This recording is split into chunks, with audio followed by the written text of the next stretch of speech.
My name is Professor Derpson, and I'm going to be talking about the Cold War and the events around that time, and then the politics of the U.S. through the 1950s. So, coming out of World War II, the world has now seen what humanity and humankind is capable of. Instead of like wars in the past where you just have pawns moving around, now you're dealing with kings and queens on the board, and it's a whole different ballgame. I mean, you're not in the minor league anymore. After Hiroshima and those big bombings, then it's a whole different ballgame. And so the Western leaders had to worry about the USSR and what they call their expansive tendencies. Moreover, they believed that the spread of communism anywhere in the world threatened democracy and capitalism. So, and as a result, communism needed to be contained.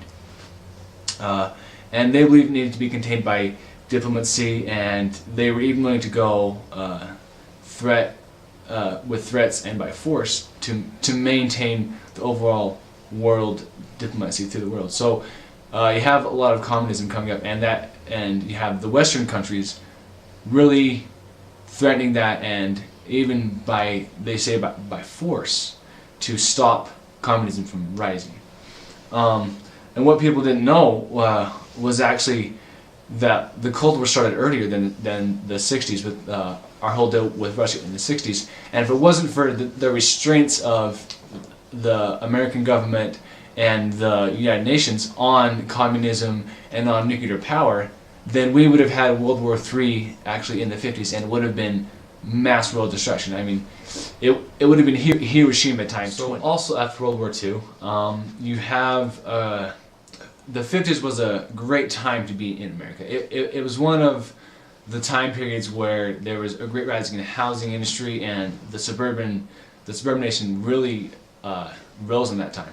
And so what they did is, after World War II, you have all these veterans coming home, and they're looking for homes, and a great thing to do was to send the troops for a couple of years in the war, then have them come back, and they made what they called these suburban tack towns, where you had very simple houses that were very cheap and were very nice to live in, and they created nice communities. And so you have the GI Bill come out, which subsidized the low-cost mortgages on the houses, and for returning soldiers that was perfect because they didn't have a lot of money. So, and it was away from the big city, away from society, and it was really cheap living. So you have a lot of that coming out in the 50s, and it was ideal for the soldiers coming out of World War II. So dealing with some of the politics in the 50s, this is where you have the rise of the racial problem, and there was a growing group of Americans that actively spoke out against inequality and injustice, especially treated towards that everyone was equal and every man was equal. During the time, the real mainstream fighting of racial discrimination entered the country. The real big first example of this, and where it really comes out, is in 1954 on the Brown versus Board case, where the Supreme Court declared that the separate educational facilities for the black children were inherently unequal. So they start mixing the black and white kids together, and they say the ruling in that court was the first nail in John Crow's coffin.